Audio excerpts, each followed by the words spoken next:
Oh, she's a cold, wet day here in New Zealand. Well, it's not wet so much. It's just cold, but the sun is out.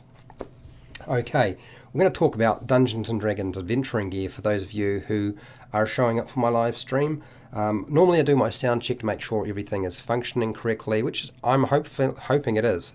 As a general rule, I don't have too many problems, but YouTube has been doing some really strange things recently. So therefore, there often have been a couple of problems in the last couple of days. And I would like you to tell me if there are any issues with regard to sound quality or video quality.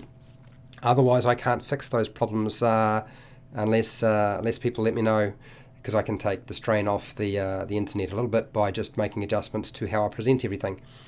So how's it going, F Hubba? How's it going, I is Noob? We'll see how we go. It seems to be doing all right. It seems to be coping with my face today, which is amazing. Normally it doesn't deal with my face too well. You'll find that the start time will be down in the description later on. I will put it down there, but my videos do go unlisted, which means that you will only be able to access the live stream through my notification that I've sent out. Otherwise, you've got to be a patron to get access to the live streams that go unlisted. I do make a edited version of this video later on if people need to watch it or want to watch it and they can't watch it right now, but it won't include the Q&A at the end of my video. So if you haven't been part of my videos, normally I do a presentation first. Once I've done my presentation, I then open it up for questions and answers at the end of the live stream. So even though I stop talking, don't just run away. I am still here. Stream started sometime after you started talking in the middle of a sentence. Okay, so that's actually not really very helpful. I can see myself coming through, which means matching up my voice and my face might be a problem for YouTube. They are doing some significant alterations on YouTube, and therefore live streaming seems to be really, really difficult right now. I don't know why, but yeah. So we will flick over to a static image, and you will see my face at the end of the video presentation. I think that's probably going to be the easiest way to deal with today's situation. It seems to be all right, just not laggy and all that sort of stuff, which is great. I'm glad it's not laggy. Okay, so that's given people enough time, hopefully, to get in. And we will flick on over and get this done, shall we? Let's talk about chalk.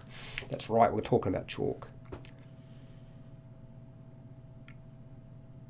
Hi, welcome to HowtoDandD. My name is Fred Weller, and today I want to talk about Dungeons and Dragons. That's right, I'm talking about Dungeons and Dragons. I could be talking about Dungeons and Dragons 5e, but no, the topic for today is what do you do with chalk in Dungeons and Dragons? What is chalk used for? I mean, what's the point of having it there at all? You can buy it, but what can I use it for? And that's the question I'm going to answer today. There are, in fact, quite a few different ways you can use chalk in the game, but what I needed to do to get you all the information you needed is I needed to approach the Dungeons and Dragons community online. I went over to Facebook and I posted up and I said, okay, how can you use chalk in the game of Dungeons and Dragons?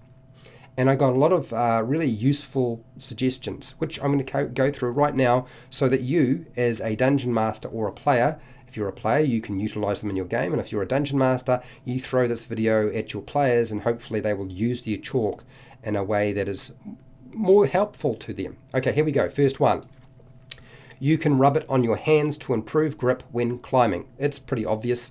Now, does that mean the dungeon master gives you advantage on your climb checks?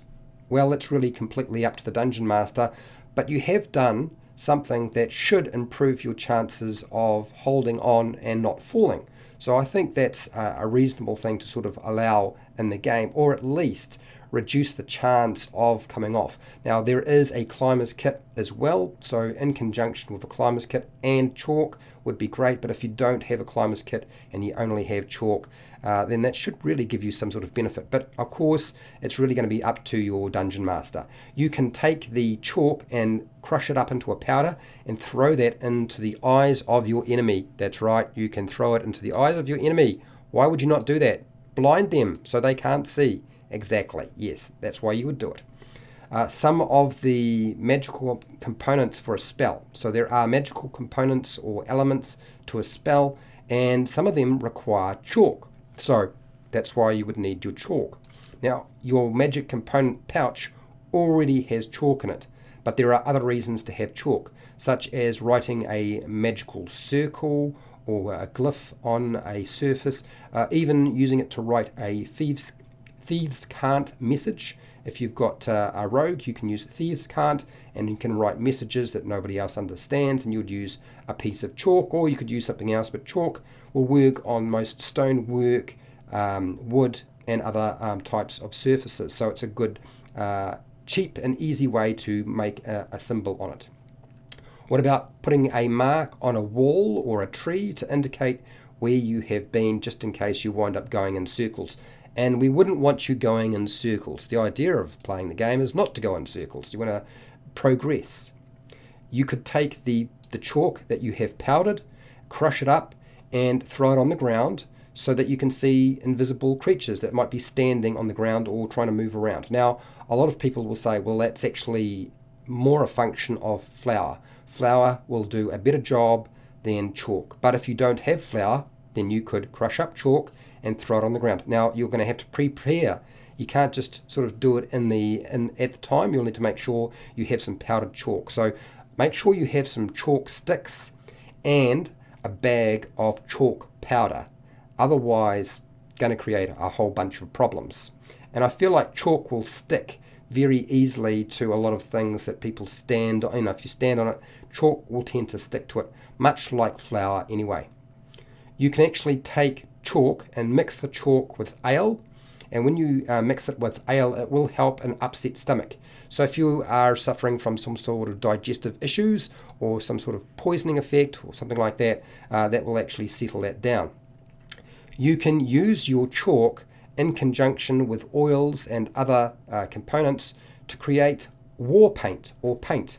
And of course, if you're going into battle, why would you not want to have war paint? So you can sort of mark yourself and indicate that you're in a bad way, and very shortly you're going to make somebody else suffer. So yes, you can use it for that.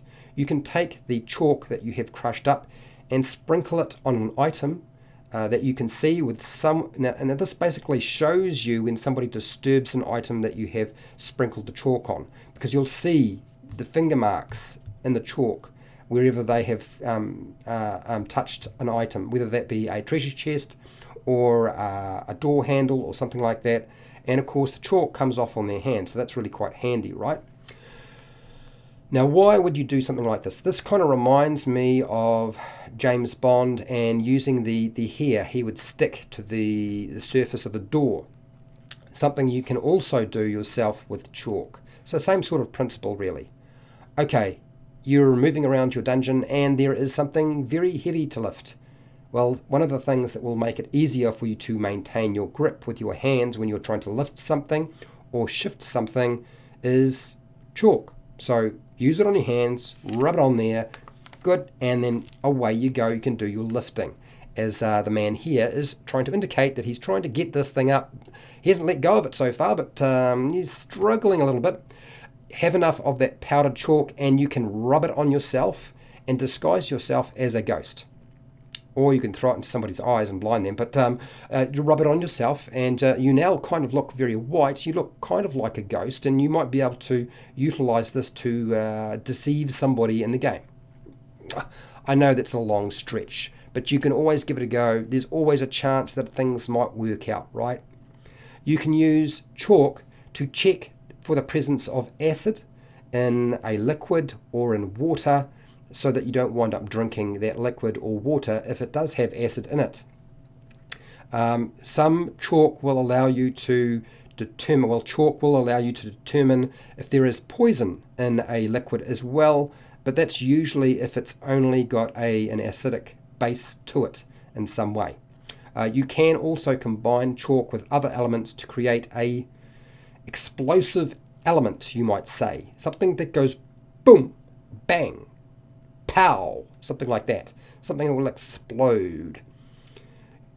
I've already said that you can use chalk to mark locations, but you can use it to mark locations of where a trap is. So if you've got somebody who's doing some adventuring, you've got the rogue out there looking for traps, and they've found traps, they can use their chalk to mark where you should not go, because there is a trap or a tripwire or a plate in this area that if you stand on will result in a big boulder coming in, crushing you and basically ending your life, right? So you can use it for that purpose as well. You can use chalk to lubricate wood and stone so that it can be shifted, moved and spun more easily.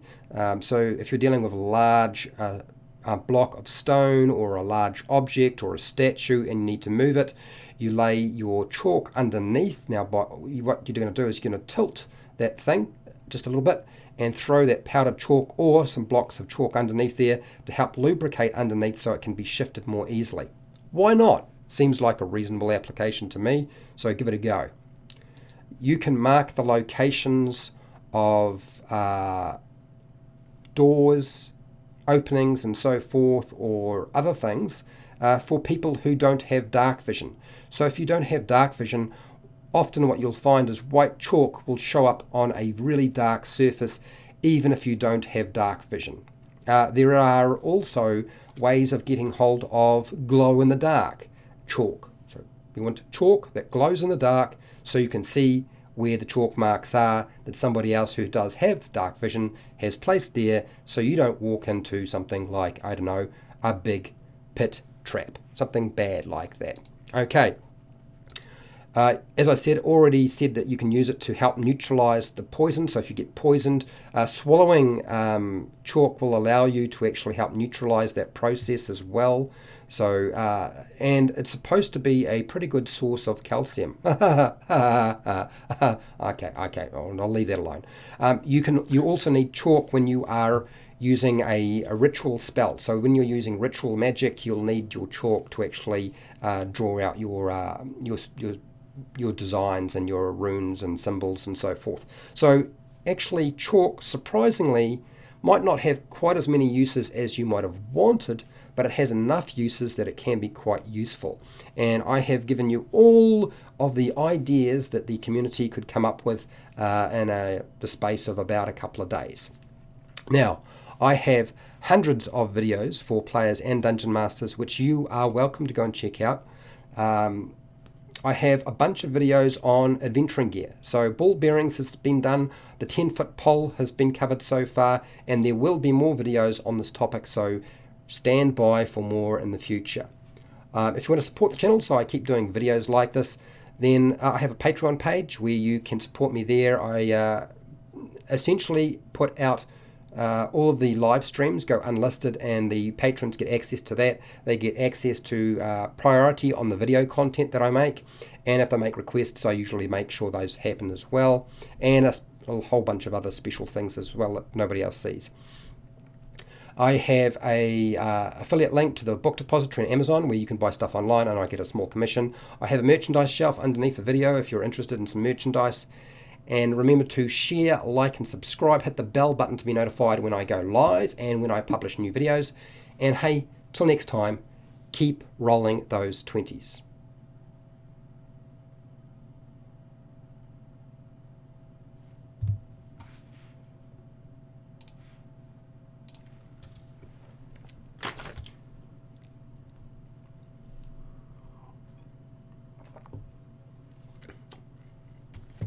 I'm not gone. Time for glasses. Drink of water.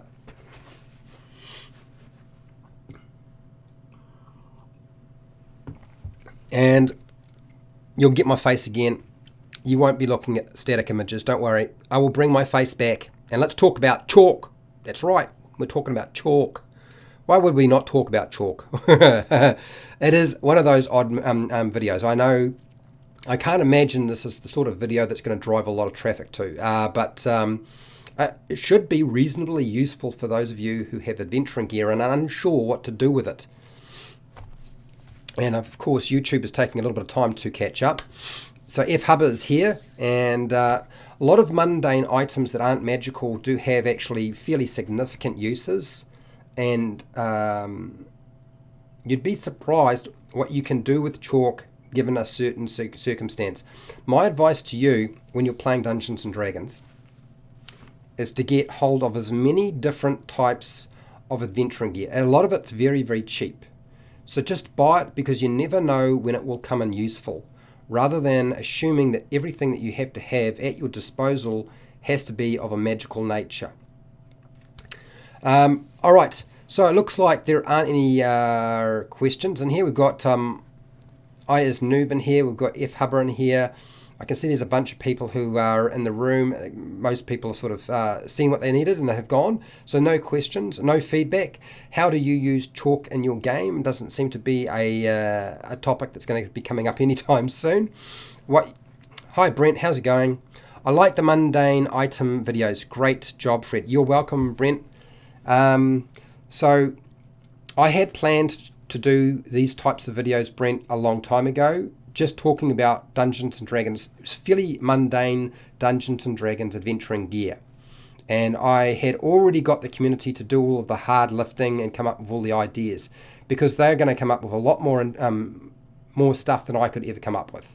I'm only basing my video content, if I just use my brain, on my experiences rather than everybody else's. So there's more coming. As I said, we've already done ball bearings. I've already done the 10-foot pole. We've done chalk. I believe we will be talking about the mirror. I think Sam Regal will be helping with the mirror. And you'll see with Russ.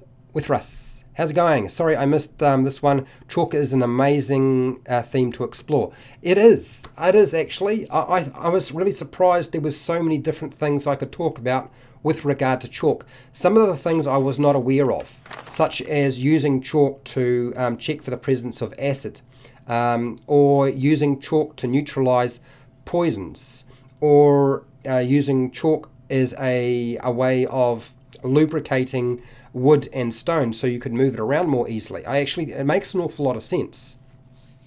If you tell all the uses, that would be telling. Make the players think.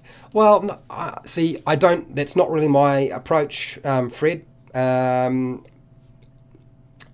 approach is when I do these videos, I want people to learn how to play the game, and if we give them some ideas, then hopefully they will use them and stop looking at their character sheet and thinking, I have to look for a character power or ability. So that's why I thought it was a good topic. So we'll be covering the mirror. We'll be covering a couple of other pretty mundane pieces of adventuring gear in the future. So they will come up. You're likely to see maybe about one a week. And bear with me, I will probably thumbnail in one of the Critical Role team just to drive a bit more traffic to them. But the mirror is one that's going to be coming up probably next week. I as Noob, you can use small amounts of chalk with other stuff to make a polish. Okay, I didn't realize that. So if you need to polish up something, you might need to polish that mirror for when you're dealing with the piton. Yeah, it is coming. I've got a video content for the piton, so that will be coming as well. So you don't have to worry about that. I haven't forgotten about the piton. It is hugely useful, the piton. It's a pretty obvious piece of equipment to use and have, because you need it for your climber's kit, and you can buy extra ones if you want. I can't count the number of times we've used pitons in the game. What else? Brent, here you go. Yes, mirror, awesome. I've used oil and a torch many times. That might be a good one. Now, I believe there may be a video on oil flasks or oil and how to apply it. The problem with talking about oil is most people fall back on let's burn something. That's often what people have oil for. You don't have to explain to players to have oil. Usually they will pick up oil simply because they want to burn stuff. And, obviously the remains of a troll are a bit of a problem sometimes, so you want to make sure you can dispose of it. Particularly if you don't have a spell or can't cast a spell, you would pour oil on there and then set it alight. So that all makes sense. So you don't have to usually convince players to have that. But I really want to shift Dungeons & Dragons 5e and people's creative use of the game more towards using the mundane pieces of equipment that they have available to them. A lot of the stuff people used to use it for in previous versions of the game have been lost. Over time, people have forgotten what you can do with this stuff. So hence why we will see that. Now, just to let you know, I have a patron. That would be Big Kid. Big Kid has asked me to do some more monster tactic videos. So for those of you who are dungeon masters and like the monster tactic videos, there's going to be more of them. I've been asked to do elementals. What I'm going to do is change the format of the monster tactic videos. There'll be less about lore, because you can go and see AJ Pickett's videos on that sort of stuff, or somebody else, but AJ Pickett does a pretty good job. It'll be covering more the application of monster tactics with that particular monster for Dungeons & Dragons 5e, and maybe adding in a bit more additional stuff for those of you, particularly if the monster is a bit tame and needs to be spiced up a bit. So they hopefully will be quite short. I'm aiming for between 5 and 10 minutes, and I'll be using maps, miniatures and dice, and I'll be trying to cover the concepts behind it rather than show you absolutely everything and talk about every aspect of a monster. So it'd be more about the monster tactics for dungeon masters rather than anything else. There really isn't a need for me to cover monster lore because so many other people are doing that. So that's what you will certainly see in the future. I was planning to do that today, but I had to get on my roof because I'm leaking. My roof is leaking. So I do apologize. I would have started sooner otherwise. But just to let you know, hi Alan, how's it going? Just to let you know that you can definitely expect more Dungeons & Dragons Adventuring Gear videos, and you will certainly start seeing some more monster tactic videos coming out as well. Okay, right, that's it. That's me. That's done. Let's sign her on out, and I better go and do some other stuff, right? So thank you for showing up. Have a good day, morning, afternoon, wherever you are in the world. Look after yourself and your family and your friends. And, oh, Big Kid, my first 3D print is the water elemental. I'll post on Facebook when I paint it. Okay, good. Paste it. Look, put a picture up there now before you paint it, Big Kid. Why not? A lot of us will be interested to see the progression from what it was like when it was not painted to the painted version. The Facebook group for HowtoDandD is there for that very purpose. So by all means, use it for that purpose. Okay, as I said, look after yourself, your family and your friends, and hey, till next time, keep rolling those 20s.